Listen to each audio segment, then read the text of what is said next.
어려운 중에 우리 장현심 집사님이 어떻게 오셨는지.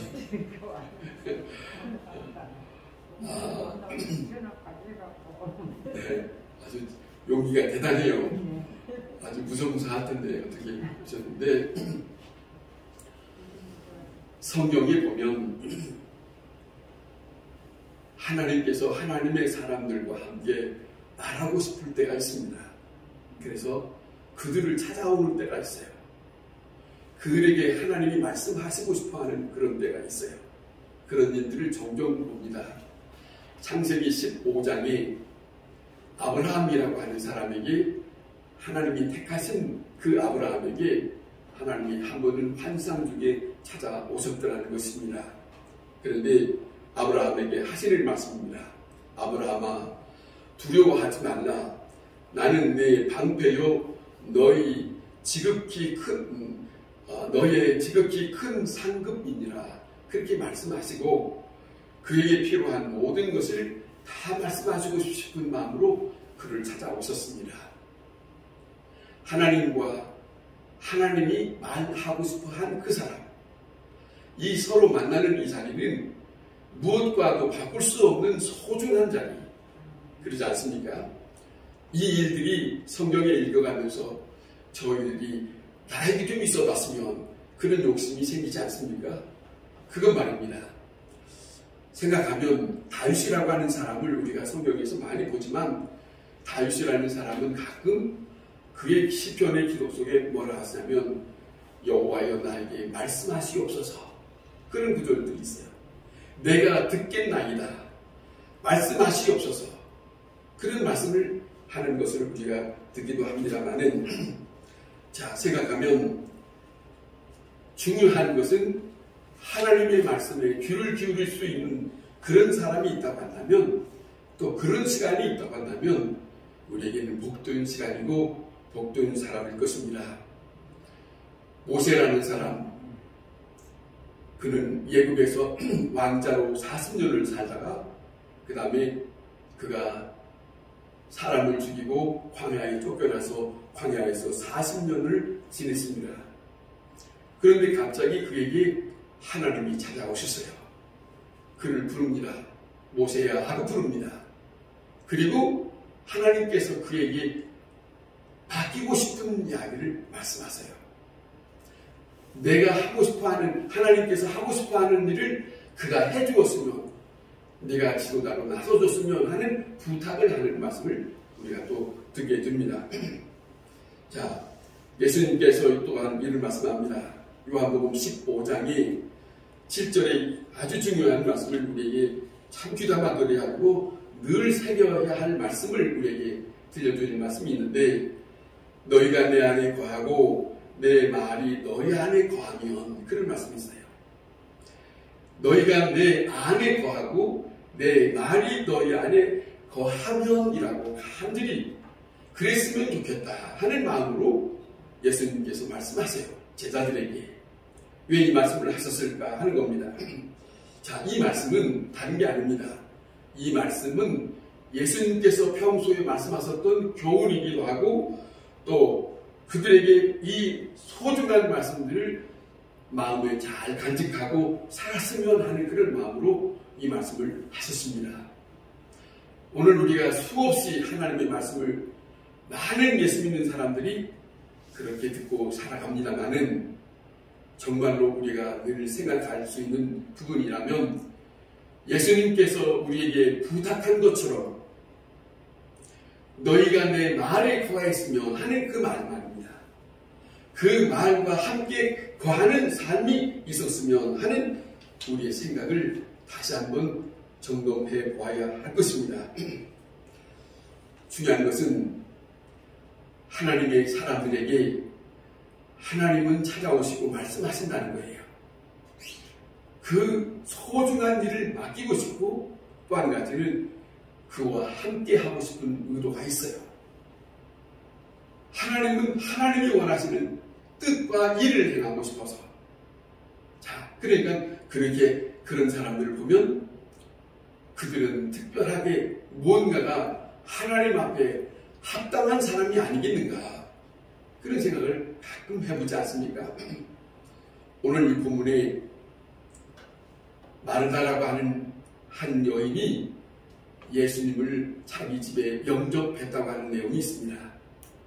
자기 집에 영접하고 이제 예수님이 손님으로 오셨으니까 자기는 분주하게 부엌에 들어가서 이것저것 예수님 앞에 대접하려고 바쁩니다. 바쁜데 자기 동생 마리아는 예수님이 계시는 그 무릎 앞에, 그 앞에서 예수님이 무슨 말씀을 하시는지 그 말씀 하나하나를 놓치지 않고 다 들으려고 거기에 앉아 있어요. 앉아 있는 동안에 언니 마르다는 예수님 앞에 이런 말을 합니다. 예수님이요, 나는 예수님을 대접하려고 너무너무 분주합니다. 바쁩니다. 이것도 해야 되겠고 저것도 해야 되겠는데 내 동생을 좀 명해서 말씀하셔서 나를 도울 수 있도록 하시면 안 되겠습니까? 이런 요청을 해요. 언니가. 그런 내용이 오늘 여기 성경에 기록이 됐습니다. 자, 그런데 생각하면 마르다는 예수님을 생각하지 않는 것은 아닙니다. 예수님을 지극히 생각하는 의도가 있습니다. 그는 물질적으로 예수님을 대접하고 싶은 거고 있고, 그런데 그 동생 마리아는 예수님으로부터 자기 집에 어쩌다가 이렇게 오셨으니까 많은 사람들, 많은 곳곳에 가서 말씀을 전하지만은 자, 이처럼 좋은 시간이 어디 있는가. 그리고 예수님 앞에, 그 무릎 앞에 예수님이 무슨 말씀을 하시든지 다 듣고 싶어하는 그런 마음이 있어요. 그것이 이 마르다의 마음에 담겨져 있는 것을 우리가 보고 있지 않습니까? 자, 보세요. 중요한 것은 그의 마음의 문을 열고 예수님의 말씀하시는 것을 하나하나 들으면서 귀담아 들으면서 흔들리지 않고 거기에 다른 잡다한 생각도 갖지 않고 오직 주께서 말씀하시는 그 말씀만 들으려고 하는 그 모습을 너무나 예수님은 귀히 여기다 하는 말씀을 우리가 듣게 되는데, 자, 생각해보면 이겁니다. 예수님의 입장에서 이 마르다에게 하는 말씀을 가만히 들어보세요. 뭐라고 하시냐면 이런 말씀을 하세요. 마르다에게 한 말입니다. 몇 가지만 하든지 혹 한 가지면 된다. 몇 가지만 하든지 또 혹 한 가지면 된다. 뭘 그렇게 다른 것에 마음을 쓸 것이 아니라 그것이요. 그는 그런 중요한 말씀을 하시면서 예수님이 여기서 하시는 말씀입니다. 네 동생 마리아는 이 자리를 빼앗기지 않을 것이다. 좋은 것을 택하였으니 빼앗기지 않아야 할 것이다. 보통 사람들이 생각하는 것과 다른 예수님이 그 언니에게 말씀하시는 거예요. 보통 사람들이, 저도 마찬가지로 저는 다른 데 신방을 갔을 때 보면, 자기 집에 신방을 가면 그 신방 간 집에 정말로 오랜만에 이렇게 오셨으니까 대접하고 싶은 마음이 있어요. 꿀도 같이지요. 뭔가가 잘 대접하고 싶은 마음이 있어서 분주합니다. 부엌에 들어가서 이것도 하고 저것도 하고 아주 중요해요. 예배 드리게 오십시오. 그러면 뭐라 하시는지 아십니까? 어서 하십시오. 그래요. 그러면 진작 자기 집에 온 사람은 어떻게 하는 거예요? 그리고 자기 집에 말씀을 전하려고 온 그것은 그 대접은 어떤 대접이냐는 것이죠. 이런 부분이 있습니다. 여기서 예수님께서 대접이 무엇이고 어떤 대접을 기뻐하실까 하는 거예요. 예수님은 이 땅에 오셔서 많은 사람들에게 생명의 말씀을 주시고 싶어요. 많은 사람들에게 좋은 것을, 이 땅에 사는 것보다도 하나님이 원하시는 그 귀한 말씀을 전하고 싶어요. 상세하게, 소상하게. 그러니까 예수님은 마르다보다도 예수님이 기뻐하시는 것은 말씀을 듣고 있는 그 마리아에게 칭찬을 하는 모습을 보고, 또 마리아의 그 대접, 예수님 앞에 있는 그 모습이 예수님의 입장에서는 좋은 대접이라고 기뻐한다는 것이죠.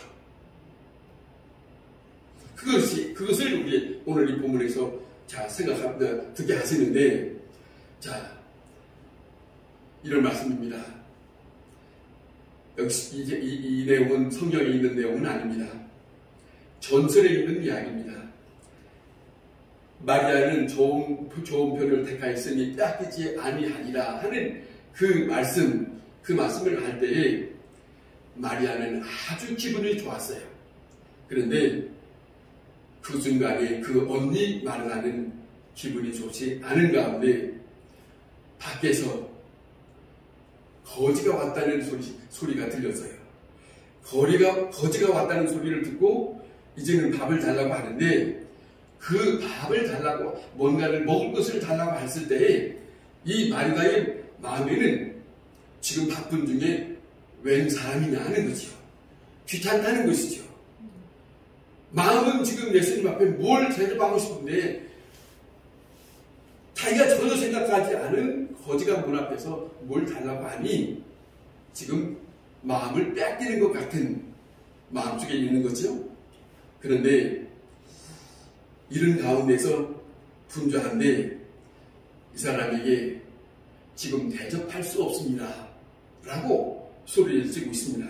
그런데 그랬을 때에 웬만한 거지면 그냥 돌아가지 않는데 이 거지가 뭐라고 하냐면, 아, 그렇습니까?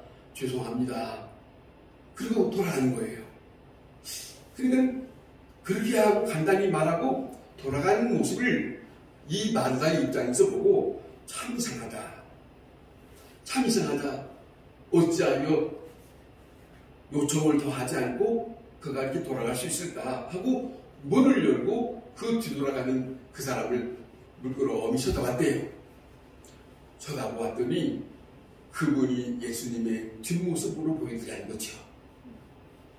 그러면서 이 사람이 깜짝 놀라서 무릎을 꿇고 통곡을 했다는 것이죠. 자, 이건 전설입니다만은 여러분, 오늘 우리가 생각하는 것은 항상 우리의 마음속에 하나님의 말씀을 들으려고 하는 것이 항상 우리에게 떨쳐서는 안 된다.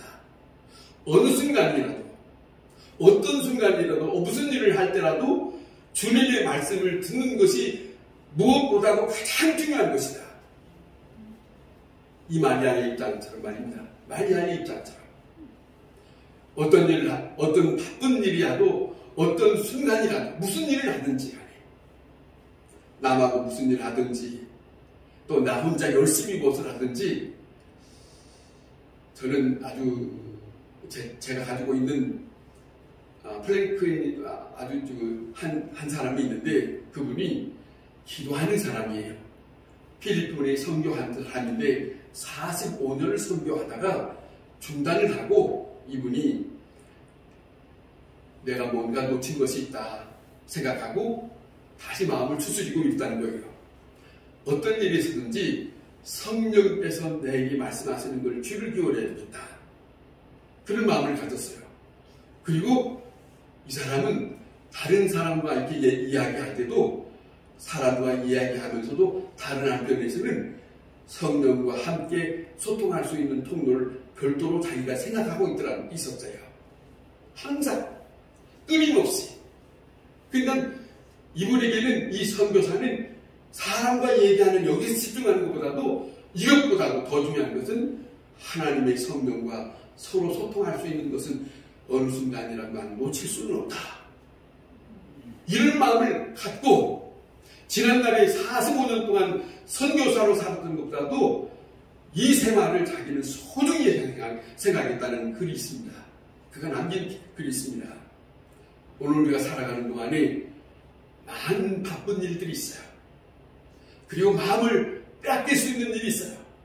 서두르고 그리고 급한 일도 있으나, 그런데 때때로 저도 급하기도 하고 급한 마음 때문에 원치 않는 말도 하기도 하고 급한 마음 때문에 참 이런저런 생각도 할 수도 있는데, 그것보다도 더 중요한 것은 하나님은 절대로 서두르지 않으시다.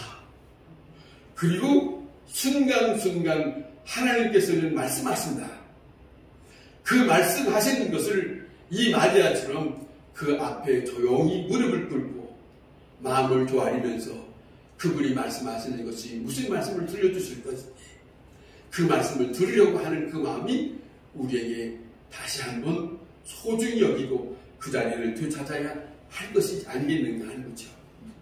사도행전 27장에 보면 우리가 잘 몇 번 들은 것처럼 이 사도 바울이 로마로 죄인된 입장에서 지금 배를 타고 가는데 큰 광풍을 만났다고 하지 않습니까? 다 아우성입니다. 죽겠다고 아우성에 거기에 수많은 사람이 탔는데 엄청 이 파도가 너무 심해서 배를 들썩들썩 하니까 죽겠다 살겠다 하지 않습니까? 물건을 내놓고 하는데 간밤에 사도 바울에게 하나님의 음성이 들려진 거예요. 내가 로마의 카이사에게 만날 것 같이 내가 너와 함께 할 거다. 이 말씀, 이 음성이 들려지는 순간 그는 30 동안 힘을 잃었던 것, 낙심했던 것이 다 사라지고 용기를 얻고 거기 배 안에 닿는 모든 사람들 앞에 섰습니다. 여러분이요, 안심하십시오. 내가 하나님의 음성을 들었습니다. 하나님께서 내게 함께 하신다 하셨으니 여러분은 무사할 것입니다. 이런 내용은 거기에 담겨져 있어요. 보세요. 비록 그의 입장이 어떤 입장인가, 그러나 그에게 주님이 찾아오셔서 말씀하시는 그 말씀 하나가 이 어려운 상황도 힘을 얻을 수 있고 용기를 얻을 수 있을 뿐만 아니라 다른 사람에게도 위로할 수 있는 소중한 하나님 앞에 귀를 기울이는 그의 심정에게 들려진 하나님의 말씀. 자, 거기에 우리가 있었던 그 말씀을 우리가 생각하듯이, 자, 내 마음에 깨끗한 하나님의 음성이 들려지고 내가 그 하나님의 말씀을 바로 수용할 수 있다면, 그렇잖아요. 어떤 말씀이든지 내게 무슨 말씀으로 들려지든지 그 말씀은 우리에게 새로운 능력으로 나타날 수 있다. 그렇지 않습니까? 그 순간에 하나님께서 내게 새롭게 역사하시는 것을 경험하는 시간이 될 수 있다. 생각해보면 이거지요. 한 해를 돌이켜보세요. 우리는 얼마만큼 시간마다 하나님의 말씀에 귀를 기울여 왔는지, 그리고 그 말씀에 의하여 내가 살아보려고 했는지, 그거 아니고 이 말씀은 놓쳐버리고 다른 것에 마음을 빼앗겨서 주님 앞에 음성을 들으려고 하는 마음은 가져보지 못하고 오히려 세상의 다른 것에 마음을 빼앗겨서 내 마음은 허공을 치는, 그리고 힘이 없는, 그리고 때때로 내 마음이 흔들리고 있는 그런 순간에는 없었는지. 자, 마리아는 좋은 편을 택하였다고 예수님이 말씀합니다. 그러면서 역시 말씀합니다. 절대로 이 일을 빼앗기지 아니하리라. 주님의 말씀이 소중한 것을 아는 사람에게는 결코 빼앗기지 않을 수 있습니다. 그것을 빼앗길 수는 없는 거지. 왜냐하면 이 말씀으로 내게 얼마나 소중한 생명의 말씀인데, 다윗은 그가 고백합니다. 나에게 어릴 적에 말씀하신 것처럼 내가 나이가 들어서도 그런 말합니다. 나에게 주님의 말씀하시옵소서. 그런 고백을 합니다. 언제든 하나님의 사람은 언제든지 이 세상의 그 어떤 것보다도 더 중요한 것은 주님이여 내게 말씀하시옵소서. 내 마음이 다른 것에 흔들리지 아니하도록 주께서 내게 말씀하실 때 내가 그 말씀으로 생명을 얻으리라. 그거 말입니다. 여러분, 항상 좋은 편, 항상 말씀을 들으려고 하는 그런 마음, 항상 말씀을 듣기를 사모하는 그 심정, 그 말입니다. 말씀을 사랑하고 말씀을 들으려고 했을 때에 그 말씀을 놓치지 않는 그 순간이, 그걸 아는 사람은 그 순간이 행복한 거지요. 그렇지 않습니까? 말씀에 취하고 말씀에 순종할 때 거기에 하나님의 놀라운 우리가 생각하지 못한, 아니 내가 생각하지 못한, 전혀 생각하지 못한 하나님의 새로운 역사를, 또 하나님께서 일하시는 일들을 우리는 경험할 수 있다는 것을 다시 한번 깊이 이 시간에도 함께 할 수 있기를 바랍니다. 들려지는 그 말씀이 우리에게 지혜가 될 수 있어요. 들려지는 그 말씀이 우리가 우리의 생각도 바로잡을 수 있고, 우리가 말하고 있는 거나 우리가 마음속에 잘못된 것을 바로잡을 수 있어서, 하나님이여 주님의 말씀이 있으므로 내 마음을 정결하게 할 수 있는 이 자리가 되었나이다, 그 고백을 할 수 있는 거지요. 하나님 주님께서 마르다에게 네 동생이 말씀을 듣는 이것을 택하였으니 얼마나 좋은 편을 택했느냐, 절대로 이것을 빼앗기지 아니할 것이다. 이 말씀이 우리 모두에게 주의 음성으로 함께 들려줄 수 있기를 바랍니다.